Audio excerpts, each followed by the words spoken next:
Well, it's not a great, technically has changed with Worley since our last review, but what we have seen is this sideways consolidation that we talked about that would occur. Now, this may keep going on, but essentially this is a very, very good sign because we're seeing volume decline, which is exactly what we want.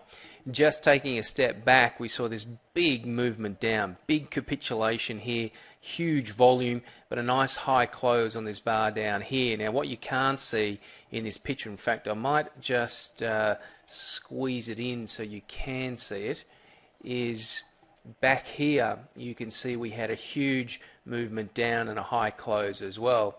So very similar kind of price action into that range, and again very high volume action, especially down here. Now the high close and the high volume, as we discussed last month, is very, very strong buyer demand. That means there's a good footprint under this particular price action, and that means buyers are around. So it does not suggest we can't squeeze a little bit lower. From an Elliott wave standpoint, it does suggest we will squeeze a little bit lower. Wave 1, 2, down to the 3, into a very typical sideways and shallow wave 4.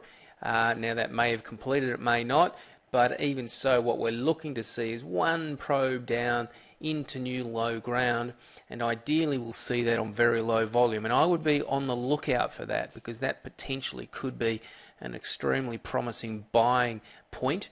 I wouldn't expect we'd go too far below these lows, but if we do probe down and have a high close and it is on low volume, it should be very, very worthwhile pursuing it. So we're certainly keeping an eye on that. Now, another pattern here is evident, one that we really don't talk about a great deal, but it's a pattern that I've historically traded when it does come up, and it's called a spike and ledge. And basically you've got a spike down and then you've got this sideways consolidation pattern going on. So really moving away from Elliott wave, this is a technical pattern, and you would wait for a breakout of the upper end of this particular ledge pattern right here, and then look for price to swing higher. So that's something else to keep an eye on.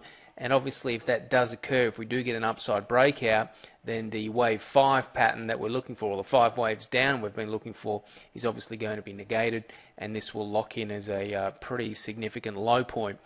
Bigger picture, we really need to see prices move up through this 28.50 area to get some upside momentum. There is a significant risk that we continue to rotate in this area and build a huge base before moving higher. Bigger picture, that's positive, but it does mean that we could spend 6-7 months moving sideways, and really no one wants to be in that position.